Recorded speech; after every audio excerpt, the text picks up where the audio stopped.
Gently close your eyes.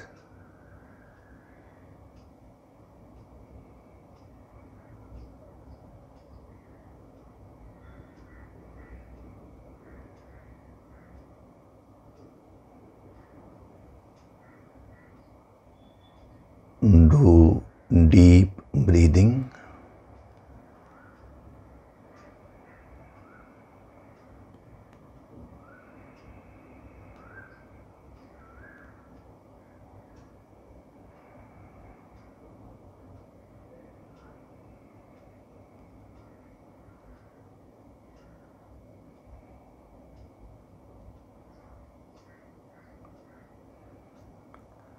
We'll chant Om once together.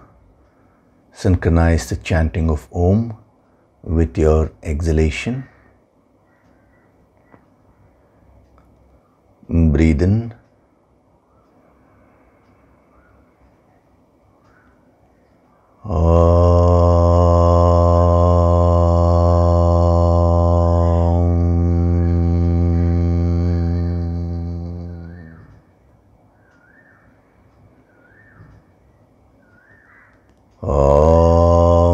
Sahana vavatu, sahano bhunaktu, sahaviryam karavavahai, tejasvinavaditamastu ma vitvishavahai. Om Shanti, Shanti, Shanti.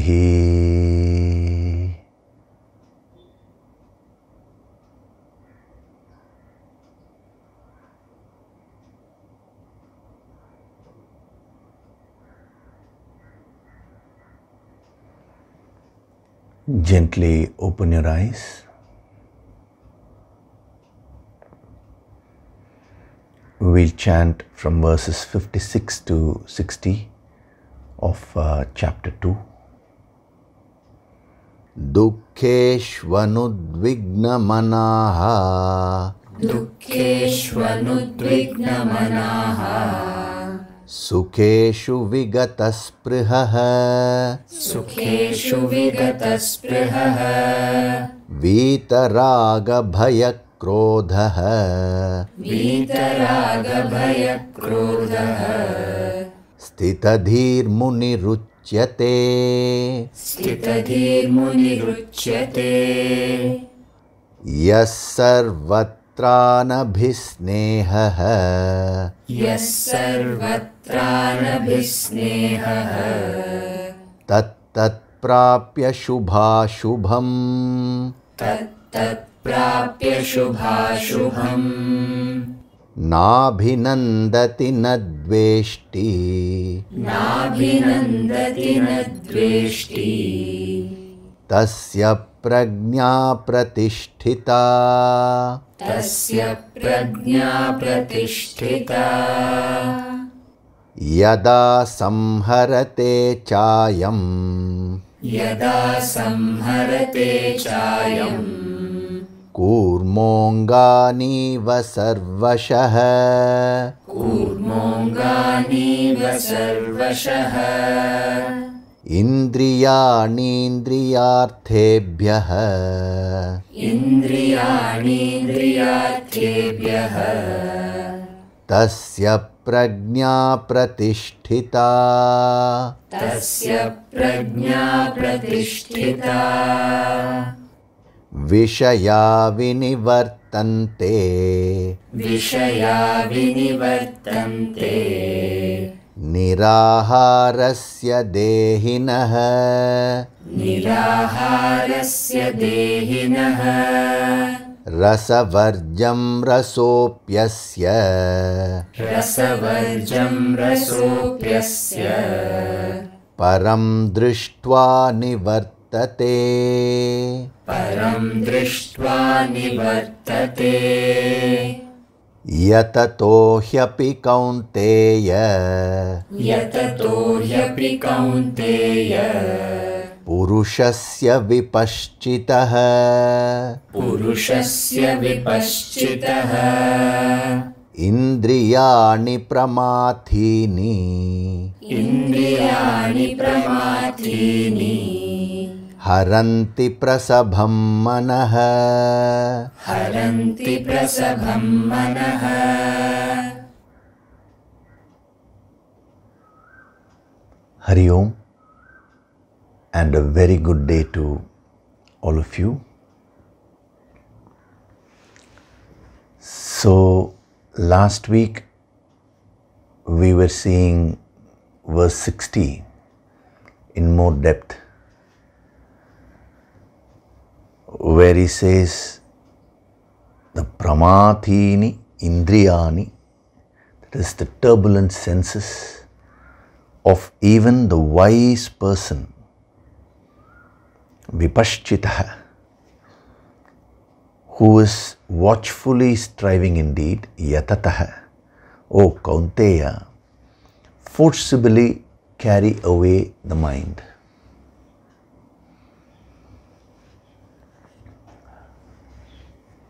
I gave you the 5 dimensions of yatatah, effort. Remember, anything in life can be achieved through proper efforts.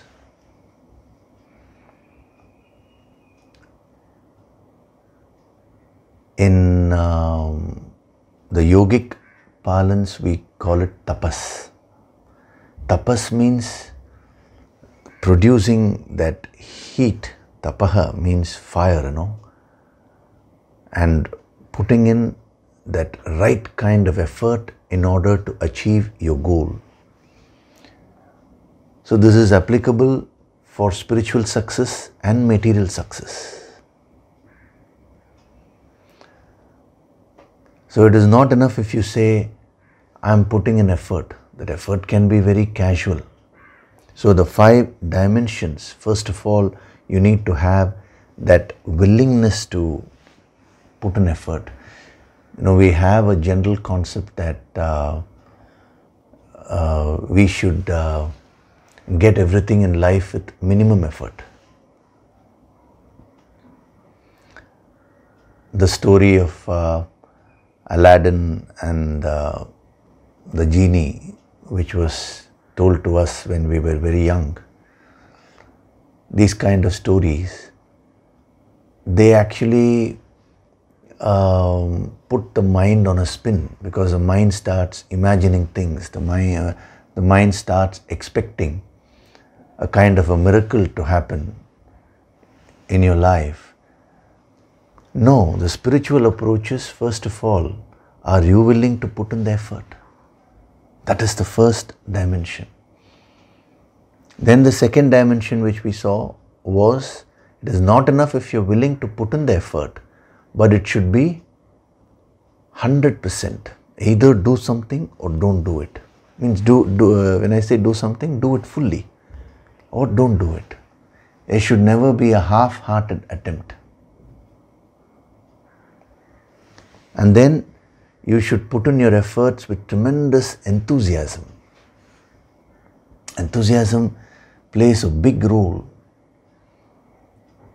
The same effort, if you take it as a drudgery and you perform, the quality will not be so good. When you enjoy what you do, the quality of the output will be very, very high. That is why it is very important. And then he also says, be watchful, cautious. That is the 4th dimension. Because whenever you tend to become enthusiastic, there is a chance that you may become over-enthusiastic. So don't put in efforts beyond your capacity, because you cannot sustain that. And at the same time, be cautious. Don't put in efforts below your capacity also. And be very watchful about the various temptations which may come and try to pull you away from the chosen goal. That's why caution, watchfulness is a key aspect of yatataha. And then the 5th dimension is tenacity, unwillingness to lose, perseverance. consistency, you know. If you take up something, you will go to the very end of it, that commitment. Today, that is a big problem which everyone is facing, and that is people are unwilling to commit. They are actually afraid to commit. Even in a relationship, they are afraid to commit. They think commitment means it's a bondage. No.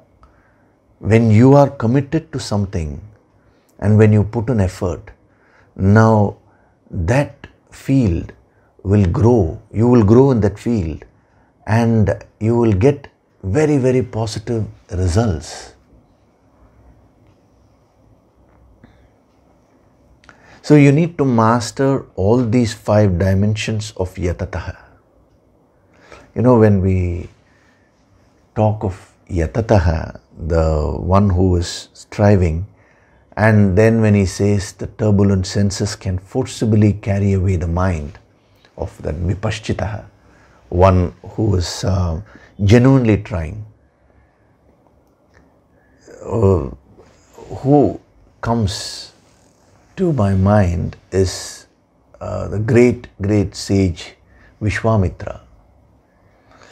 If there is an example we can give for yatataha, it is Vishwamitra only.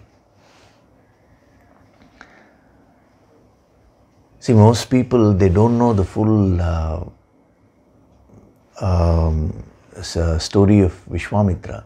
They just think Vishwamitra, the moment I say Vishwamitra, what comes to your mind is Menaka. He fell for Menaka. It is not that. See, Vishwamitra was one of the greatest sages who ever lived.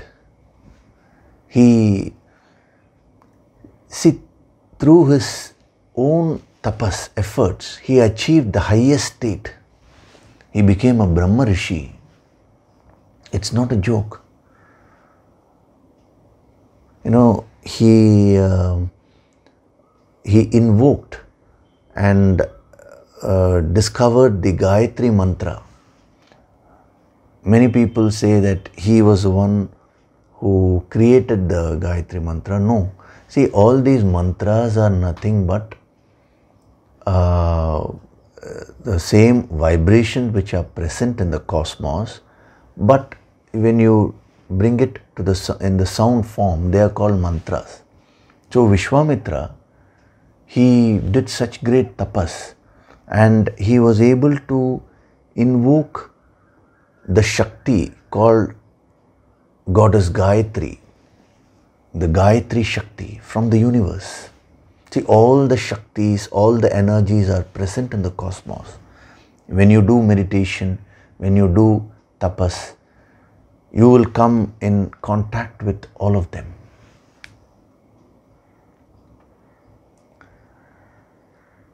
You will start actually bringing out all the Shaktis from within.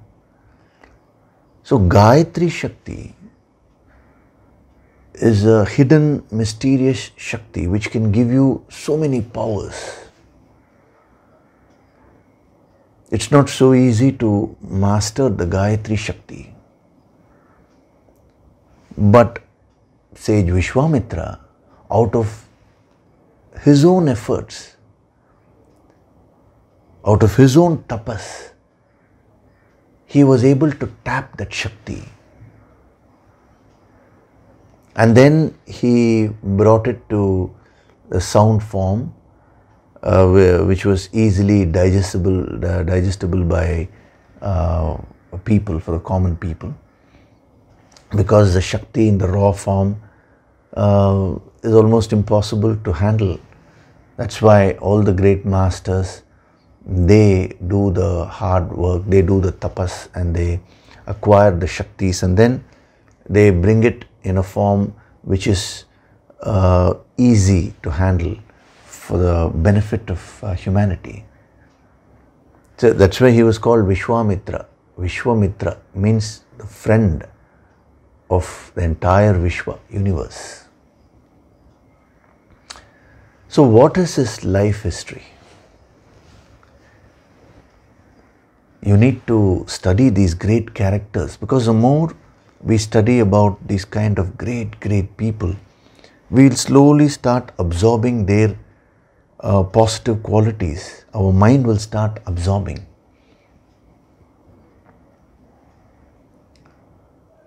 So Vishwamitra was originally a king.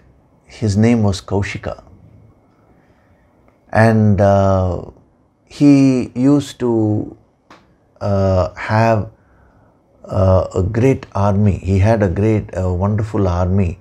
The army consisted of great fighters.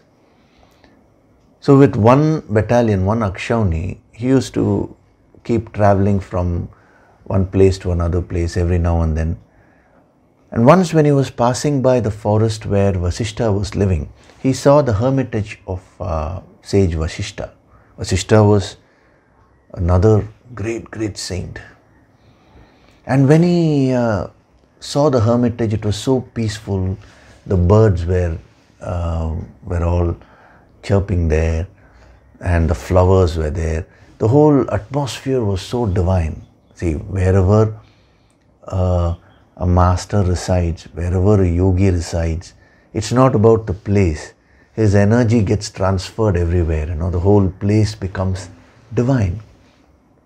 So when Kaushika saw that, he wanted to immediately go and see who was living there. And when he went and when he met Vasishta, he was so happy, and he bowed down to sage Vasishta, and he said, "Sir, it is my greatest fortune that I met you here." And they exchanged pleasantries and all that.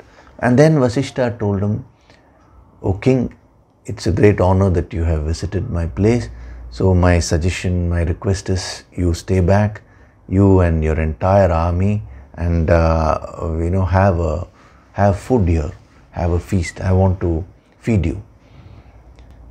Now Kaushika didn't want to trouble Vasishta, because the whole army, entire one battalion was there. And how can a rishi who's in the forest, how can he feed the whole army? It is not possible. So he thought, okay, Vasishta, out of his love and affection, unconditional love, he's calling me, but I should not accept it and put more burden on him. So he said, no, sir, thank you so much for your offer, but I would like to go. But sage Vasishta didn't leave him. He insisted, and he said, no, you should have food and go. And since he insisted so many times, finally Kaushika said, okay.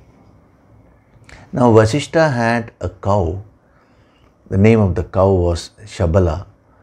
It came in the family of Kamadhenu. You must have heard of these the wish-fulfilling trees, the wish-fulfilling cows. The wish-fulfilling cow is called Kamadhenu.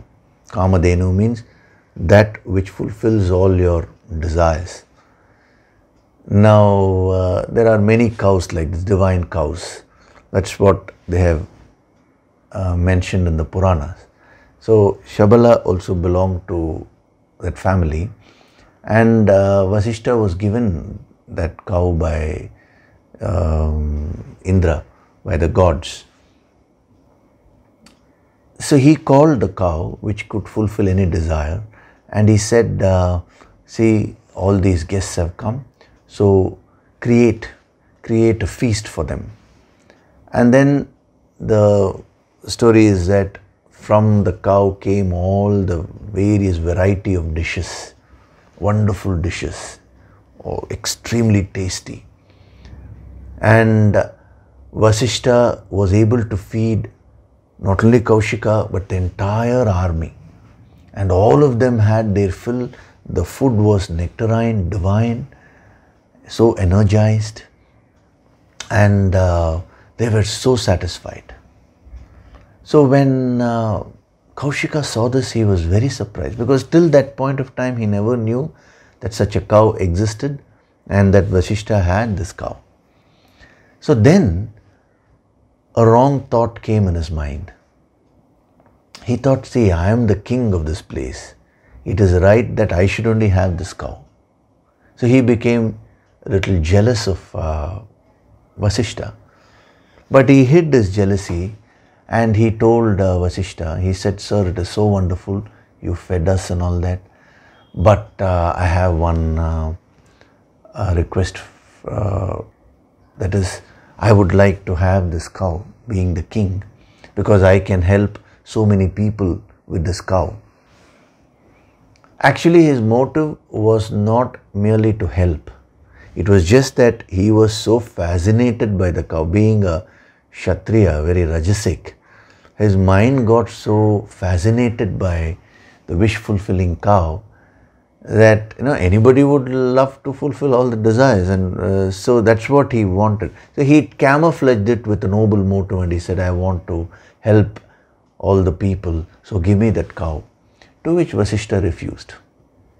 He said, no, this cow, I'm using this to perform various yajnas and do my tapas peacefully. It gives me all the material required to do my tapas.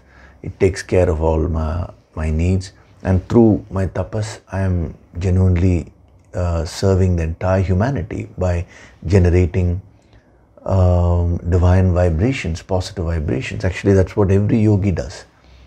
Any yogi goes on meditating, goes on doing the tapas and keeps radiating the highest form of energy for the benefit of humanity. So he said, I cannot give you, and secondly, I share a very personal relationship with her.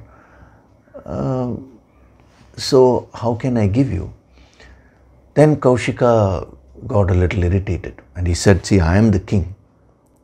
Everything here belongs to me. See, this is the ego, So you have to give me. Vasishta said, no, I cannot give you. Then Kaushika became even more angry. Actually, he offered 100,000 cows in return. He offered a lot of elephants. He offered wealth. He said, everything I will do for you. But Vasishta said no, because his motive was not okay. So that is why these powers, see, actually you may ask me, what is this Shabala cow or Kamadenu? It is actually one's own, the higher powers of your own mind. When you do the tapas, your mind becomes like a Kamadenu. The higher powers of the mind are activated. That is called Kamadenu in the yogic language.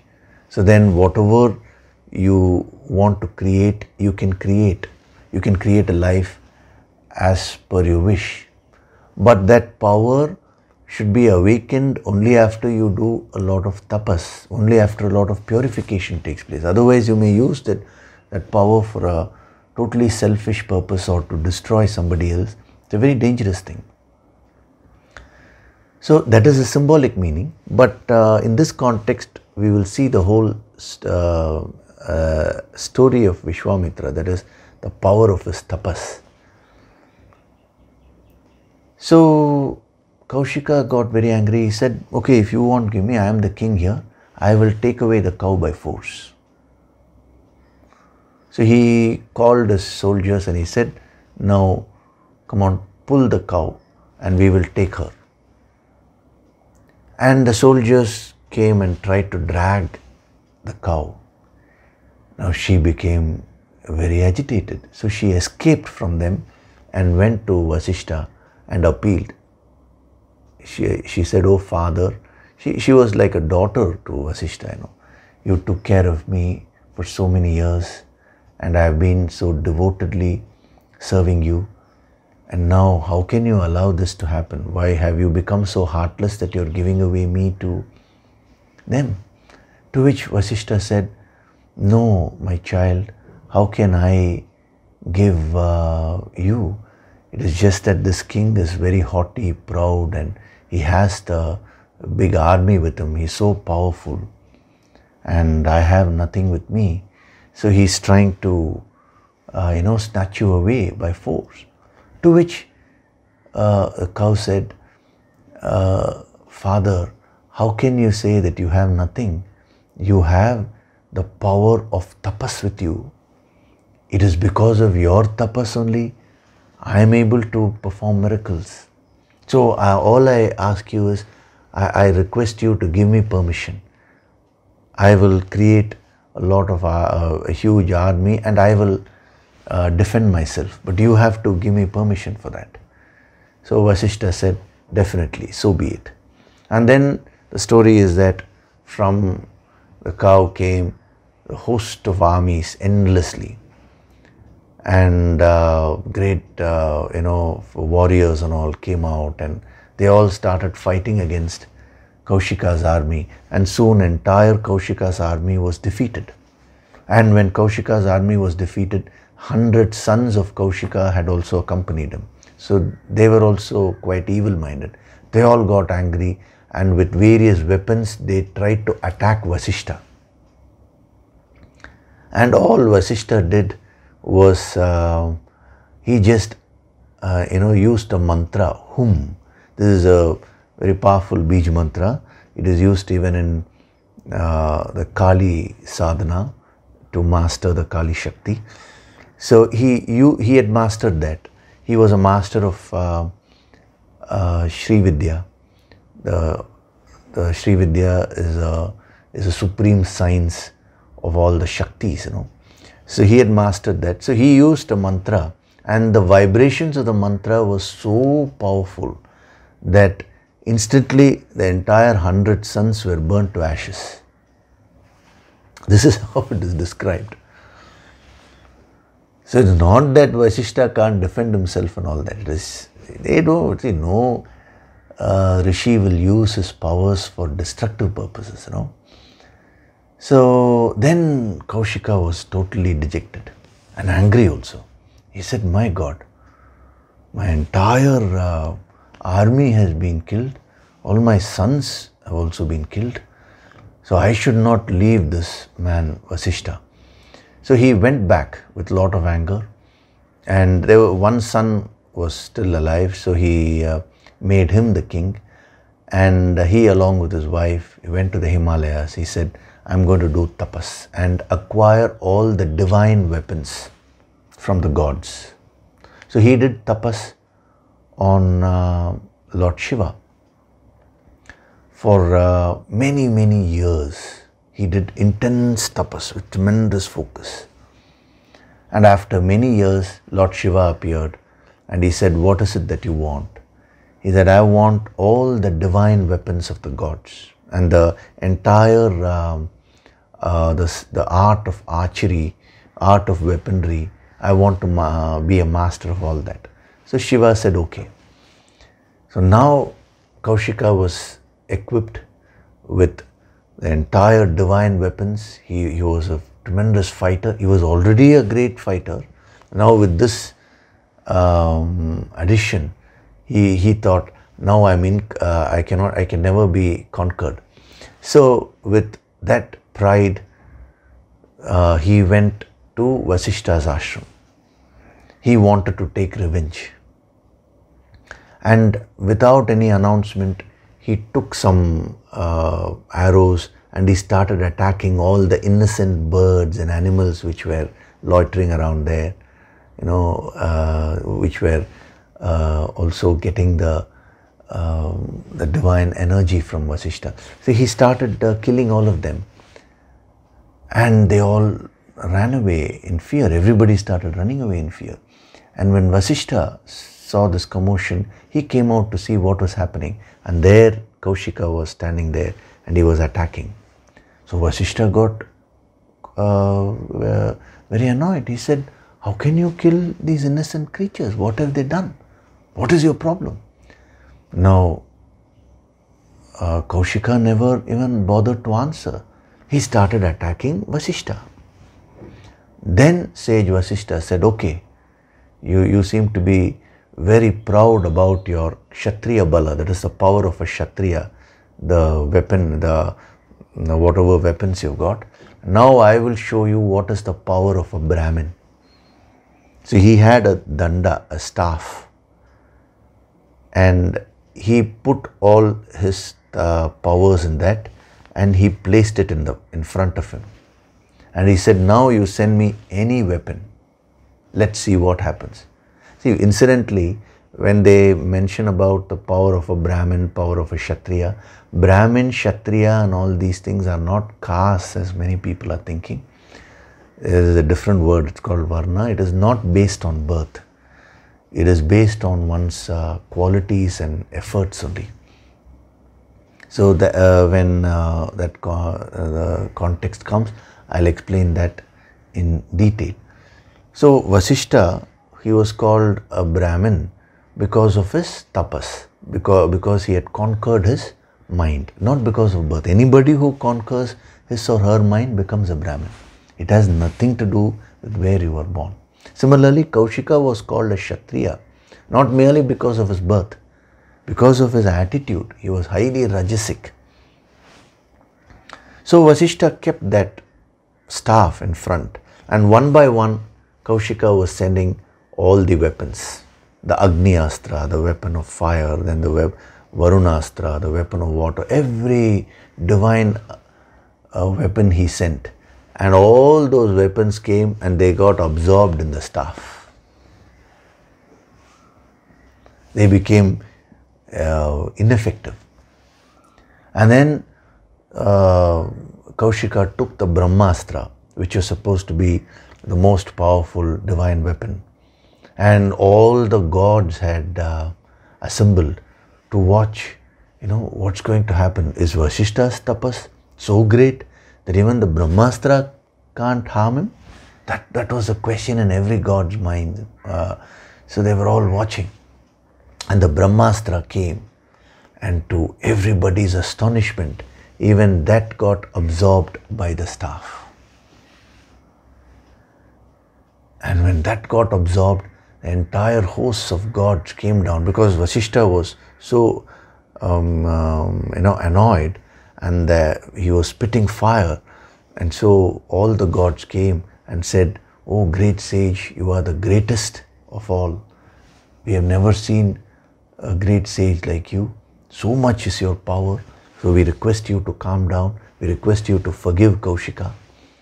And then Vasishtha cooled down and he said, "Fine." And he went away, went inside. And then the gods also left. Now Kaushika, who was left alone, he was again humiliated.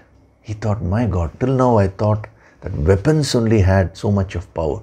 But today I have understood that the power of a Kshatriya is nothing when compared to the power of a Brahmin. Means the power, the brute force of the body is nothing compared to a person who has tapped the powers of the mind. That's a deeper meaning there. So he said, now I am going to become a Brahmin, and I am not going to become an ordinary Brahmin, but I am going to become a Brahma Rishi, one who has experienced the highest. The word Brahman is used to denote the infinite. So I will gain the highest, and I will make Vasishtha call me a Brahma Rishi. This was his desire. See, the desire itself is highly rajasic, because if you want to attain the highest, you should go beyond all these kind of desires, like I want to be recognized by someone. See, a true yogi doesn't want to be recognized by others as a yogi. That itself is foolishness. But he had that nature, so he said, he took a firm vow, I will go and do tapas.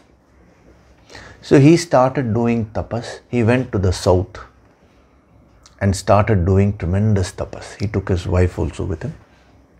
He lived in the forest and did enormous tapas. The story is that he did tapas for 1000 years just in the south. 1000 years. Don't ask me how. That is how it's described. But it's very inspiring, Person who is so focused, Time does not matter. Actually, when you hear the entire story of Vishwamitra, it's so inspiring. Actually, the story of Vishwamitra comes in Valmiki Ramayana. There are several other scriptures also, same story comes. Valmiki Ramayana, the Guru, the Raja Guru of King Janaka, he tells the story of Vishwamitra to Rama and Lakshmana. So very, very interesting. And after the story, Rama and Lakshmana, all of them, they get so inspired, just to hear the story. So 1,000 years he did tapas. And then Lord Brahma appeared before him and he said, "O Kaushika, you have done such great tapas. I confer upon you the status of a Raja Rishi."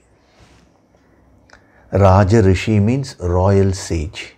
One who has worldly desires, but those desires are under a good amount of his control. He has reached a certain level through his tapas. So from today onwards, you are a Raja Rishi. Now, when Kaushika heard that, he was highly disillusioned because his goal was to become a Brahma Rishi. But after 1,000 years of tapas, he was only able to become a Raja Rishi.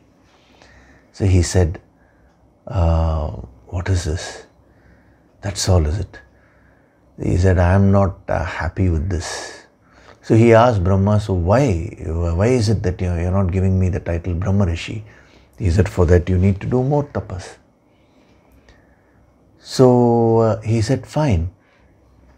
But at that time, what happened is, the story is that King Trishanku, the king of Ayodhya, he approached Vishwamitra. What had happened is, he wanted to go to the heavens with the human body, so he wanted to perform certain kinds of rites. So he approached his guru Vasishta and asked him, and Vasishta refused. For some reason he said, "No, that's not possible." And Trishanku, again, he had certain impurities in the mind. After his guru had said no, then he went to Vasishta's sons and he said, "Your father has refused my request. Now I request you all to fulfill that request." So Vasishta's sons got very angry. They said, "Have you gone mad? When the guru has said no, how can you approach the disciples of the guru?" Because the sons were also his disciples. And ask them to fulfill the request. That is a height of ego. So we cannot do that. It's wrong for you to have asked this. To which Trishanku said, "Okay, fine. If you all don't do it, I'll approach some other person who will be able to do it." Then they got angry. They said, "This is bad karma which you're performing. It's like disrespecting your own guru.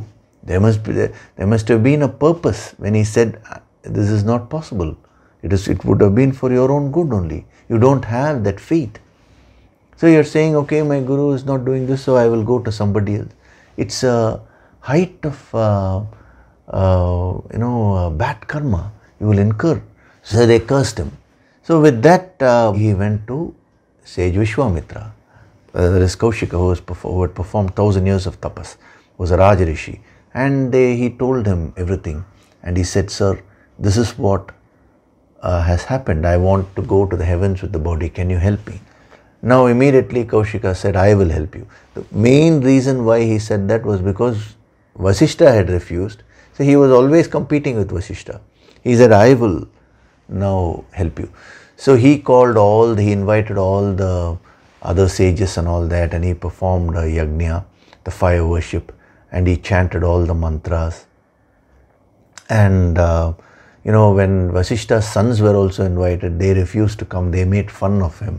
So he got angry, and the story is that through the power of his tapas, he burnt them to ashes, and he also cursed them that for many, many births they will not be in their senses. So a portion of his power was wasted in that. And then he performed this yajna. And the general concept is, when you perform the yajna, the gods, they come to take their share of the energy. And when they take the energy, you get the blessings. That is the general concept. So no god came to take the share. Then Kaushika said, okay, if they don't come, don't worry. I will directly send you to heavens. So with his great power, the power of his tapas, he lifted Trishanku and sent him directly to heavens. All the sages were stunned to see his power, He was a Raja Rishi, but that itself was so powerful. So he sent Trishanku, and when Trishanku went up, he was not accepted in the heavens because he was cursed by his own guru's sons rather. So they pushed him back, they kicked him out, and he started falling down. And he pleaded to Kaushika and he said, "Sir, can you please help me?" To which then Kaushika stopped him there. And when he heard what had happened, he said, "Okay, the gods are not accepting you in the heavens. Now don't worry, I will create a heaven for you." See the power of, the tapas. Extraordinary, He said, "I will create an entire heaven for you." And he started creating a whole galaxy. See, don't read these as mere stories. More than the actual incidents, the spirit with which it is being told, they are depicting the power of a person who has done tapas and how all that is getting wasted for these kind of things. And finally he realizes that and he attains the highest. That is the whole gist of Vishwamitra's life. So when he created the entire heavens, and the gods came to him and they said the whole balance of the cosmos will get disturbed, so you should stop there. We didn't accept him because he did a bad karma by disrespecting the guru, by not listening to the guru's advice. So that is why he is not fit to enter the heavens. So you should stop with that. Then Vishwamitra said, "Fine, I'll stop with this, but you should allow this heaven to be there and let Trishanku live permanently there." The gods said fine, and they all went away. And all the sages, with great admiration for the power which Vishwamitra had, they all dispersed. And when everybody went away, Kaushika was so happy. He was all alone, and suddenly he realized the entire power which he had acquired through 1,000 years of tapas had gone away. Imagine, if you put in a lot of effort and then all those efforts go waste, what will you do? Invariably you will stop putting in effort. You will get disillusioned and you will say, "I'll go away, I'll stop."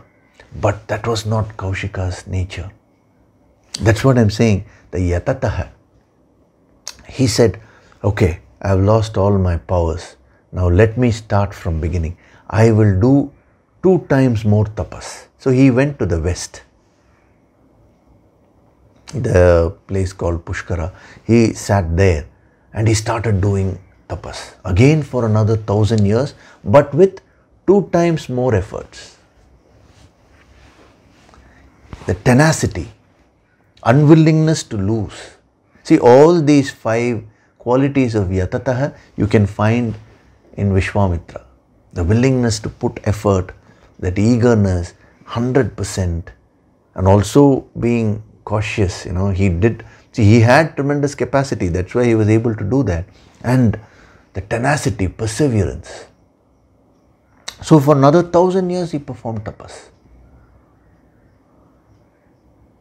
And after that, what happened is, after many years, he again wasted all that tapas because one boy came to him for help. I'm not getting into that full incident. The boy was given away by his parents to the king to be sacrificed for in some fire for some reason. And the boy came for help to Kaushika, and he said, "I will help you." So he called his sons and he said, "One of you take his place." His sons refused. So he got angry with his sons and he cursed his own sons. Like how he cursed Vasishta's son, he cursed his own sons also. So some power went away in that.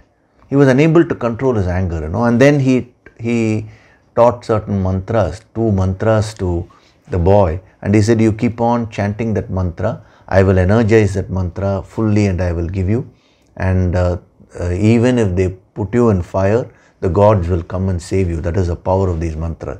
The boy happily went. But in this whole process, again he lost all his tapas, all his powers, because he cursed his own sons. He used all his powers to energize the mantras, and he gave it away to that boy. Again he was devoid. He had become a zero. He didn't lose heart. He said, okay, I have lost all my powers. Now I will triple my efforts and I will do tapas. So he continued doing the tapas, the same place, another 1,000 years. And after 1,000 years, what happened was Brahma came to him, and they gave him that title, they said, now you are a rishi.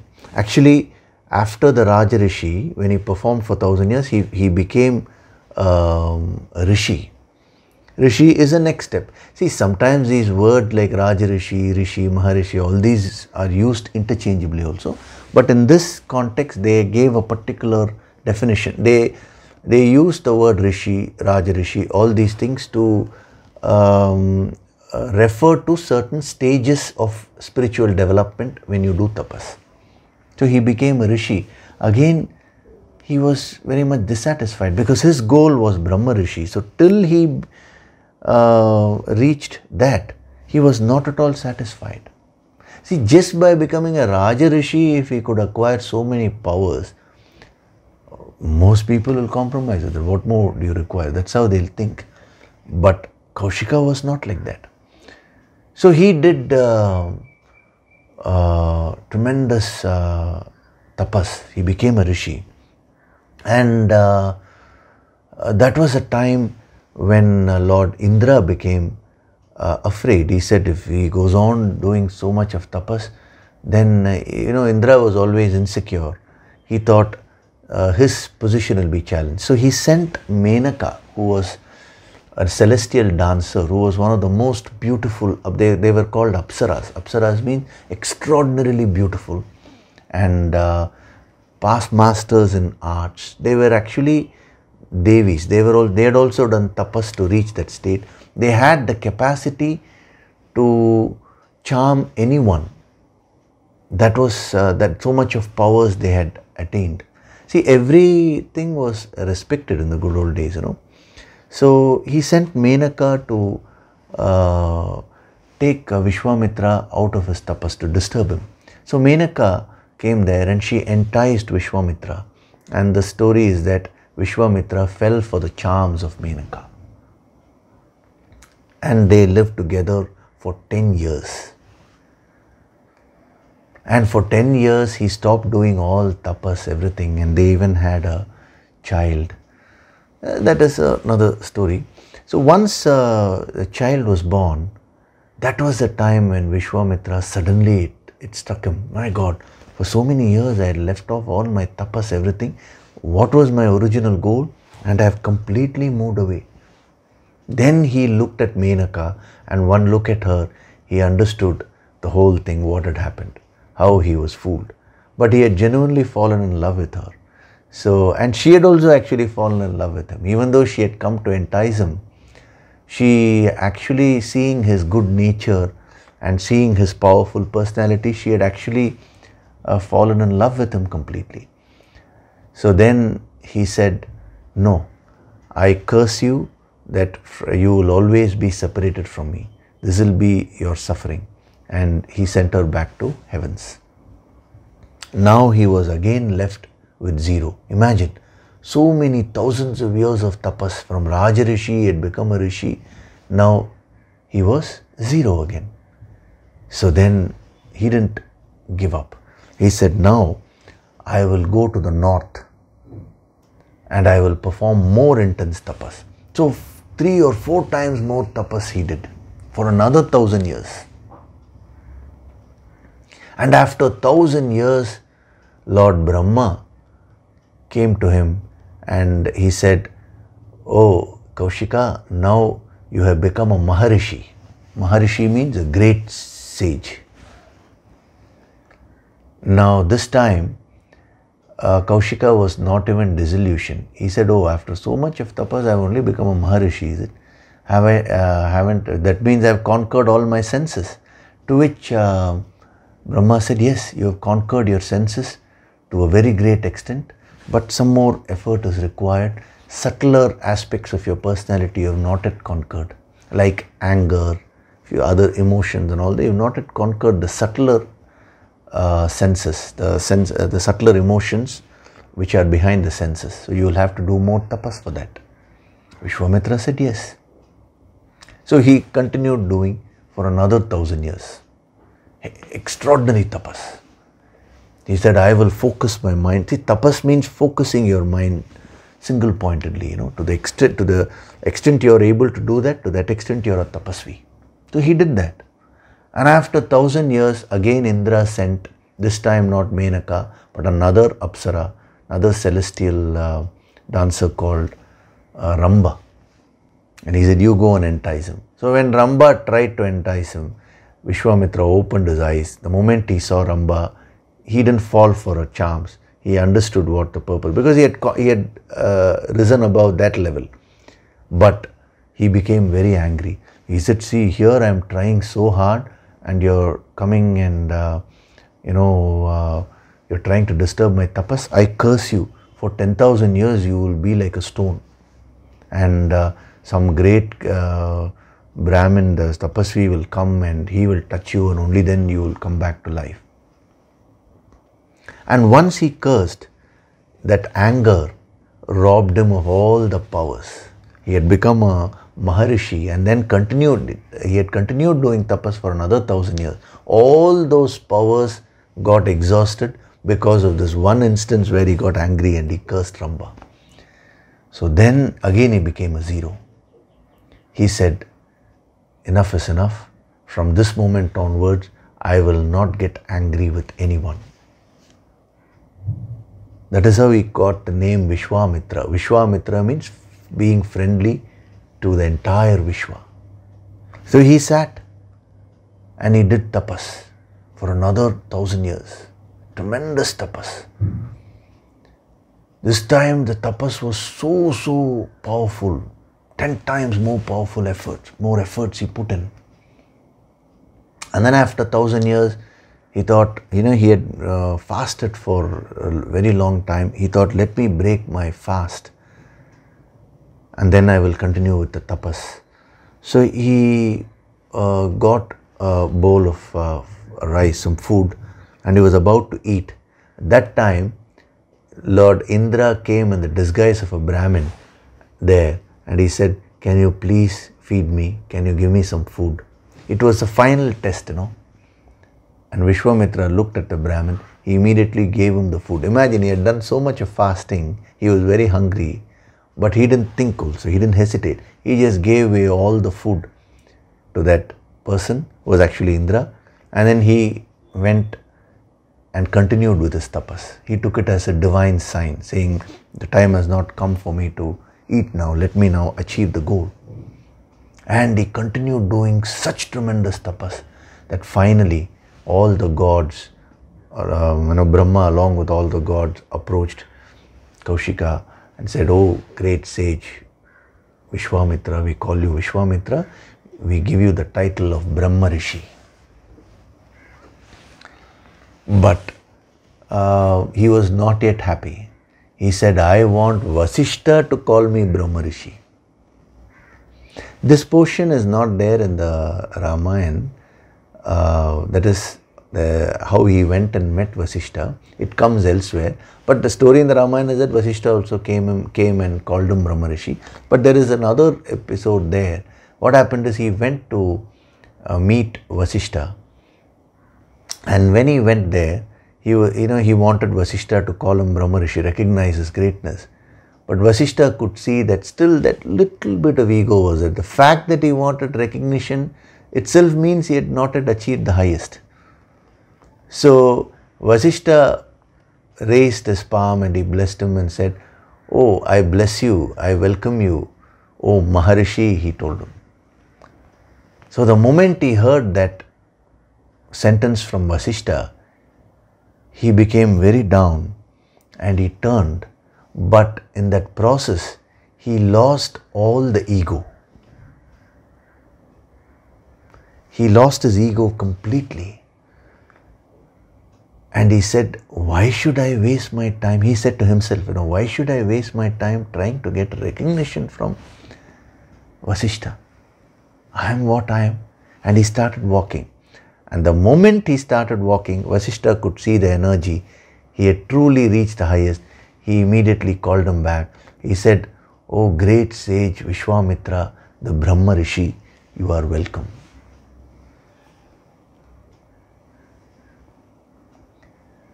So this is the story of the greatest of sages, Vishwamitra. Out of his sheer efforts, he was able to reach the highest. Now, if you can absorb even 1% of his tenacity, 1% of his, that spirit of yatataha, you can achieve everything in life. The idea of studying, reading all these stories is to absorb these positive qualities. But nobody reads the whole thing. They just read one or two aspects. Everybody, as I mentioned, everybody thinks Vishwamitra means one who fell for Menaka. That is just a small episode for 10 years. Out of his thousands of years of tapas we are talking about. That happens to everyone. I mean, each one has to conquer the various challenges. There was a youngster once, he came and told me, "Sir, I also want to become like Vishwamitra." I asked him why. Because then Menaka will come, So what is it that you absorb from the story is very important. So you should read it fully. Vishwamitra, he started as an ordinary king, but he became a Saptarishi by yatataha, true striving. And even when he was watchfully striving, the senses came and forcibly carried away his mind. Actually, this entire, the message of this verse is given in the episode of Vishwamitra. Just by reading that, you get so purified, My request to all of you is that if you want to idolize someone, it should be someone who has done a spiritual tapas. Because whomever we start admiring and whom we consider as idol, we'll start acquiring those qualities.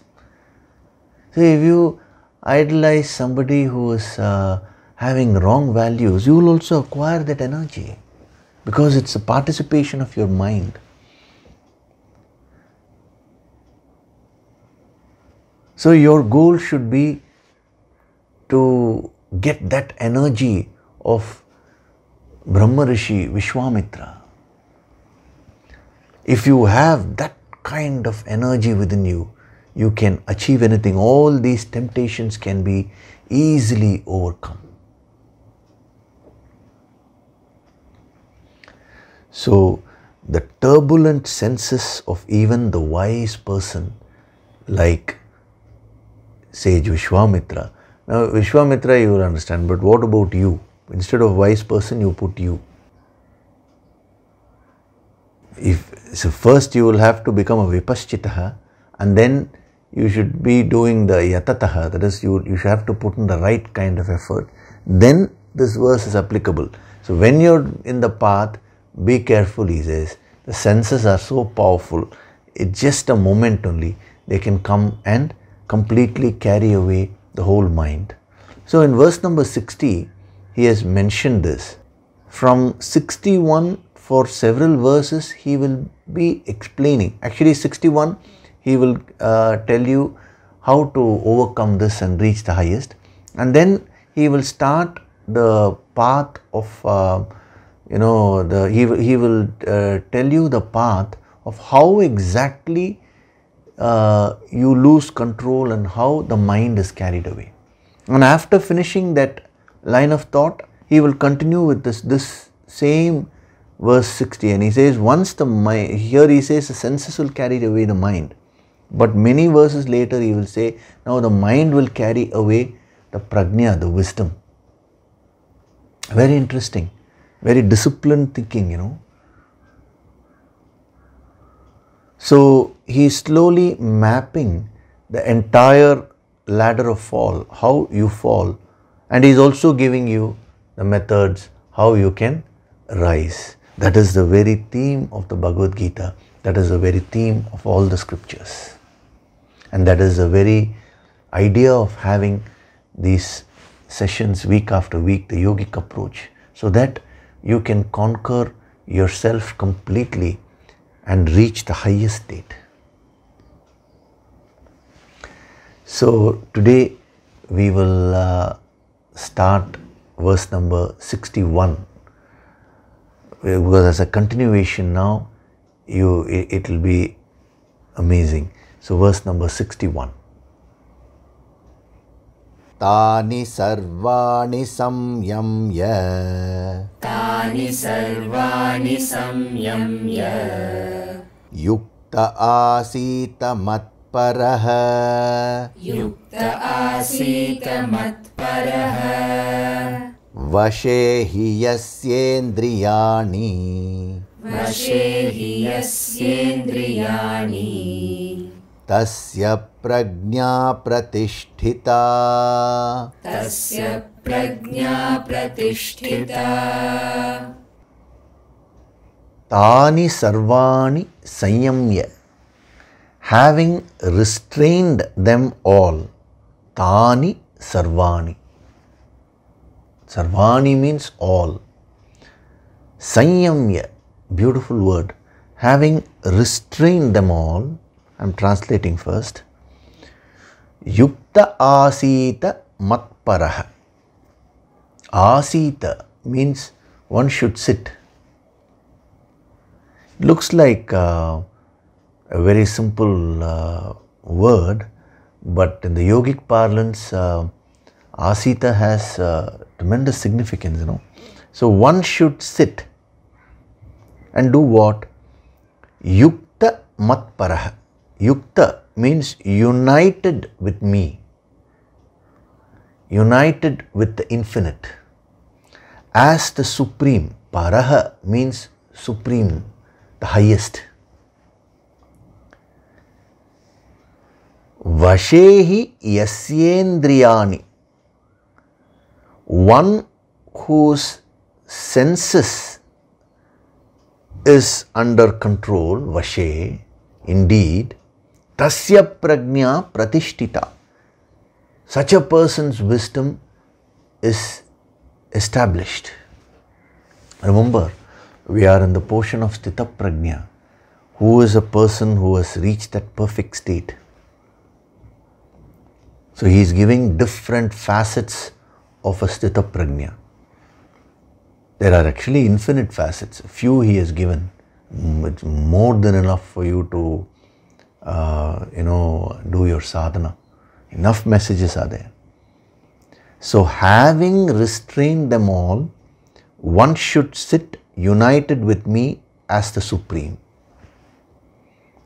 One's wisdom is indeed established whose senses are under control. Vashe.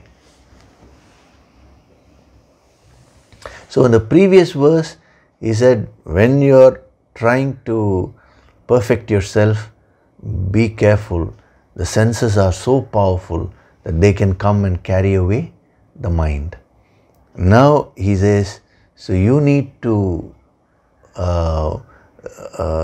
gain complete mastery over self, and you need to sit and focus on the infinite.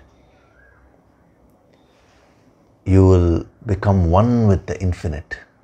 Indeed, once whose senses are under control, his wisdom is established. So this is another facet of sthita prajna. There is a deeper meaning. So many messages are there. Like he uses the word vashe, when he talks of a Sthita Prajna, initially he uses the word Sanyama. All that we will see. But today you can just get an overall view of this verse, and then the deeper sadhana messages also we will get into in the coming weeks. So in this verse he is giving you a gist of what you should do. That is in verse 60, beware. He said the senses are very powerful, and here in 61 he says, but you have greater powers. You have more power than the senses. You have that capacity. So exercising that capacity, you should reach the highest. And then after that, he will continue with a further expansion of these two verses. How the senses can actually pull you away, can rob you of all your powers. Many verses he'll take. And how you can regain those powers. Actually, the entire Bhagavad Gita is being given from different angles. He is telling you how you can become a master of yourself.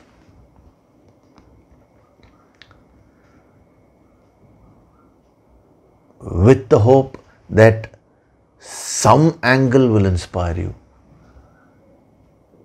Not some angle, every angle should inspire you actually. And so that you intensify your tapas, your sadhana, you don't leave your sadhana and you reach the highest. That is the only motive of these great masters. That's why, he was called Vishwamitra. Vishwamitra means the friend of everyone. Unconditional love towards everyone, all the creatures. You see, unconditional love doesn't mean only towards humans. What about animals, birds, plants, everything, entire cosmos. That is the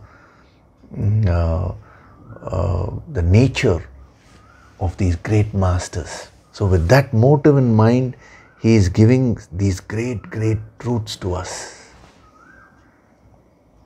Vyasa was a great saint. So having restrained them all, one should sit united with me as the Supreme. So what is he saying here? First of all, what is the necessity to restrain the senses? Imagine, supposing you sit to write something, a very important letter you want to write or something, you are writing a book. So you sit to write. Supposing 10 animals, 10 different animals come in front of you and they start disturbing you. Now what will you do? Let us say a monkey has come, a dog has come, a cat has come, and the monkey is trying to pull your paper from one side, the dog is barking here, the cat is coming and licking you, and a chimpanzee has also come, it's trying to take away your pen. All kinds of, 10 kinds of animals are coming in, they are all bothering you. Now what will you do? What will be your first priority? The first priority will be to stop writing and first tackle these 10 animals and tame them. Unless you tame these 10 animals, how can you write? It's the same logic. What are these 10 animals I am referring to? The 10 sense organs, the 5 organs of perception and the 5 organs of action. So when they are completely disturbing you, if you say, I will ignore them and I will do my sadhana, you will not be able to do your sadhana peacefully. You will not be able to achieve anything in life peacefully. Because any effort which you try and do, remember, one of these 10 will try and come and pull you away, will try and rob you of your energy. So you will have to be very careful. So as a first priority, having said that the senses are so powerful, they can pull away the mind, he says, as a first step, you should restrain them all. Sanyamya. Sanyamya is derived from two roots, sam plus yam. Yam means to restrain. Sam means, that is a phrase used to mean extremely, totally. So completely gaining mastery over the senses. There's much more to Sanyamya. We'll see that next week.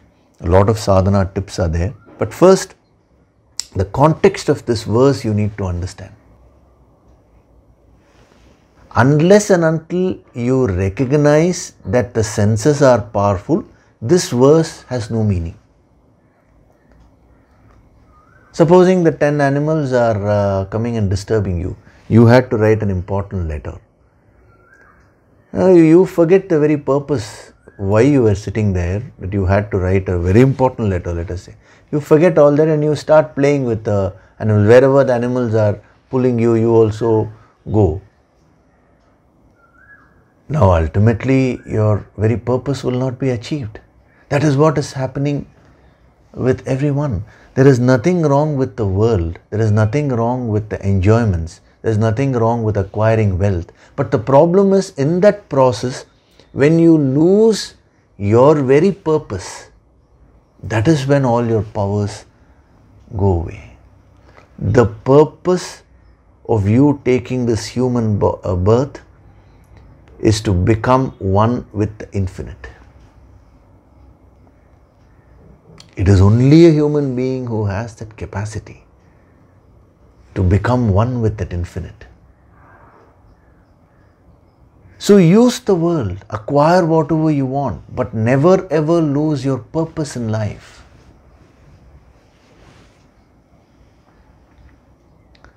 The world should be under your control. Your senses should be under your control. But if you give the power to them, then they will pull you away and you will lose the very purpose for which you have taken this birth. It's a very, very powerful verse, When he says, one should sit united with me as a supreme, means if being born as a human being, you alone have this capacity to focus on the infinite aspect. And yet, your entire life you waste in so many things, at least a small portion of the time. That's why I always request all the sadhaks, do your daily sadhana, at least 1 hour can't you dedicate for your physical body to do the kriyas and all that, and 1 hour to do the yoga sankirtan. 2 hours, is it a big thing? But when you are under the influence of the senses, why 2 hours? 2 minutes also will be a very big thing. It's easy to be disciplined. Nobody needs to give you a training. To allow the senses to drag you, is a special seminar required, special lecture required? No. But for Sanyamya, to gain mastery over them, a lot of training is required. But first, you need to understand your own potential as a human being. The moment he says, you should sit united with me. Don't read it as some person should sit. He's talking to you. So you should sit united with the infinite as a supreme. The fact that he is giving this message itself means you have the capacity. To a person who does not have the capacity, we will not go and tell him to do that. Will you go to some person on the road and say you have to score a century in the international World Cup cricket match final? You will have to score a century. You will not say that. But if you meet Virat Kohli, you may tell him you have to score a century in the World Cup final, because he has that potential.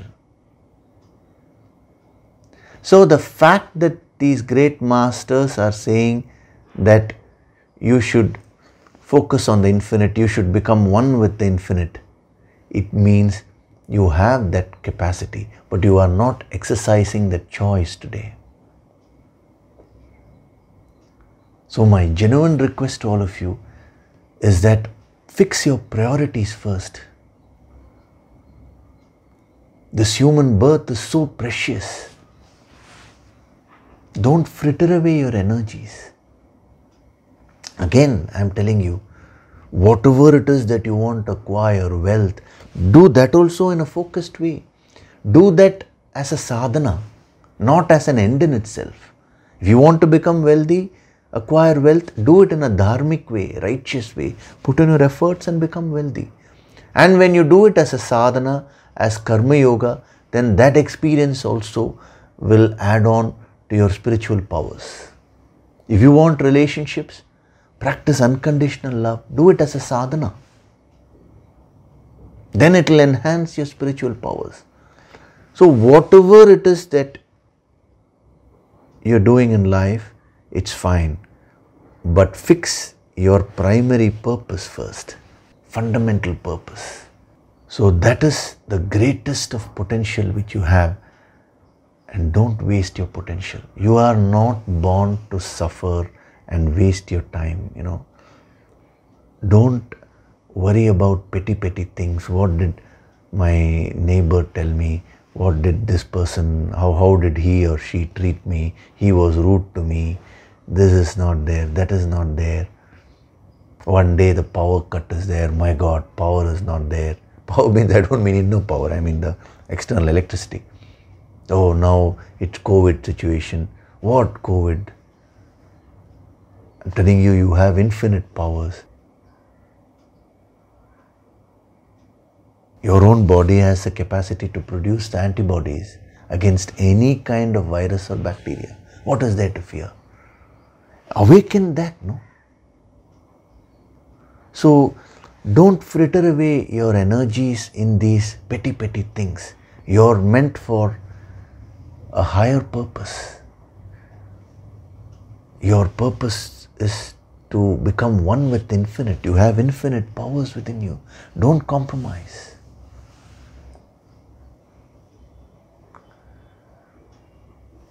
Okay, with this message, I will leave you there.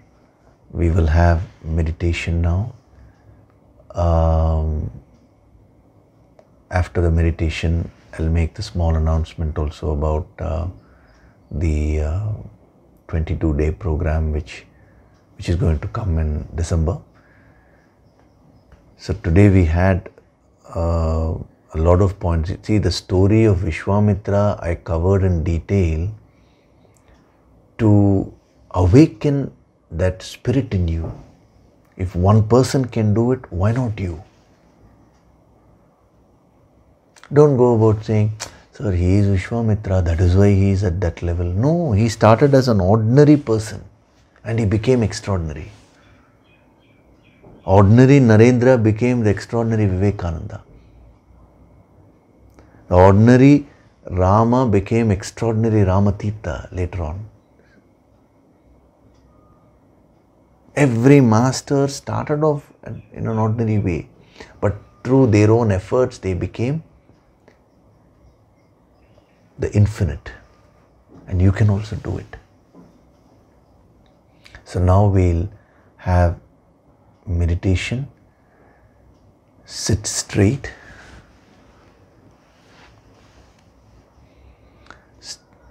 Keep your spinal cord straight. Place your palms on your thighs, on your knees, facing upwards, and gently close your eyes.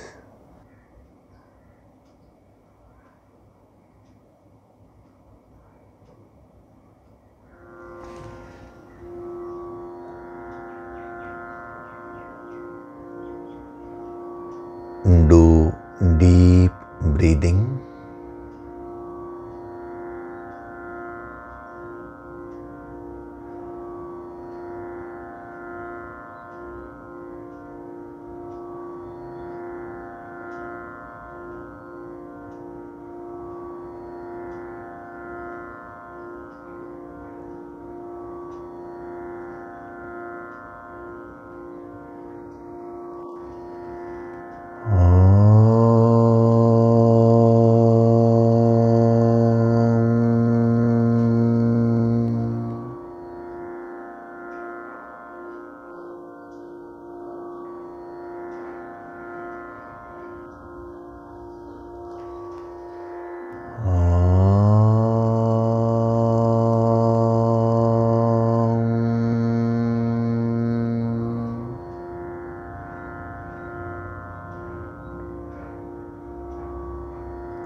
With every breath, I am going deeper and deeper into myself.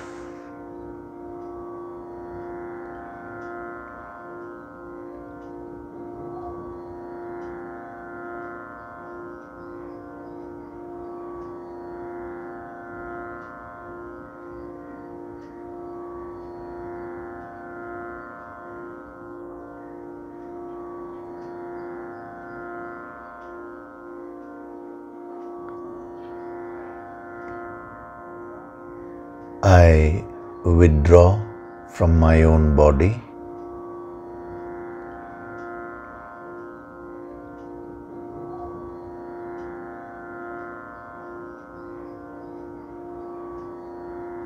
And I look at my entire life objectively, right from birth till this moment.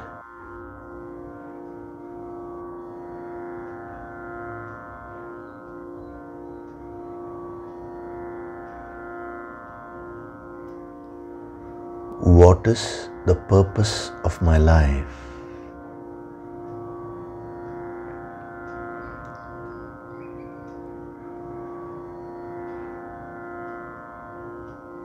I have been given this precious human birth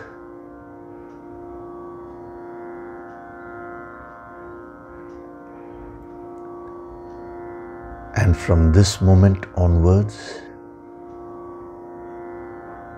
I choose not to waste my time, but to put in my honest efforts to fulfill all my duties and obligations in the world, burn up all my karmas, and become one with the infinite.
The senses have tremendous power, but I have more power than the senses.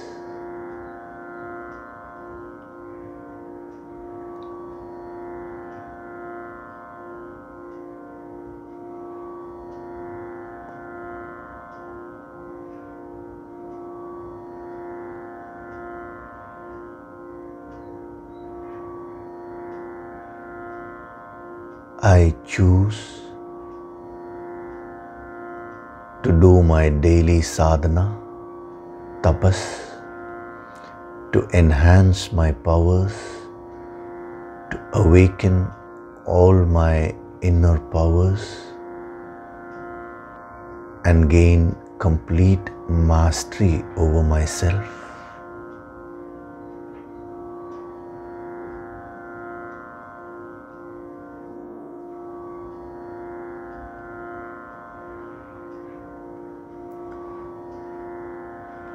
The moment I make a firm resolve, all the forces of nature will come and help me to achieve my goal, to achieve my ultimate purpose. I invoke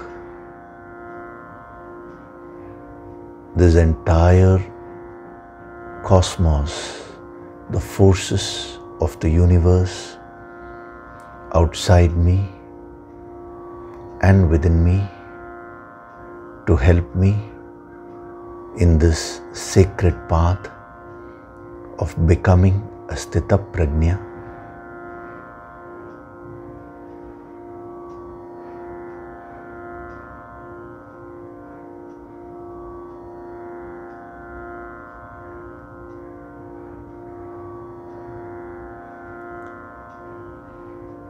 I invoke the grace of my Guru and all the holy masters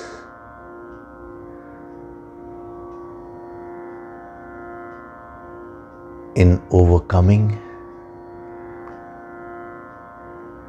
all my temptations and weaknesses and becoming one with the infinite.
Offer your gratitude to God Supreme.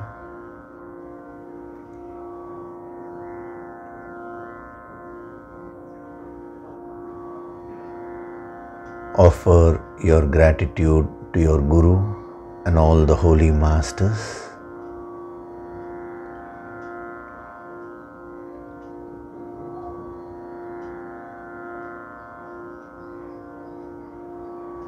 Slowly come back, wriggle your fingers, your toes, open and close your palms a few times.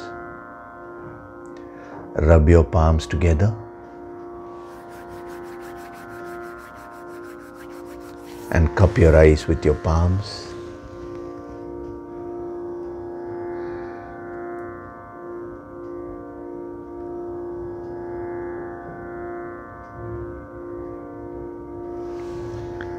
Gently rub your eyes, your cheeks, forehead, top of the head, the back of the head and neck.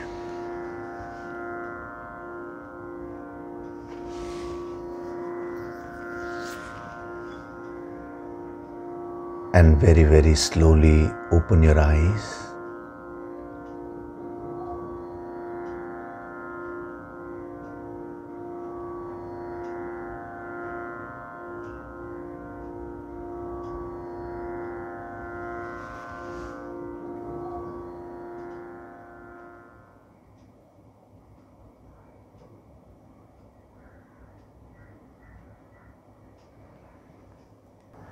Welcome back.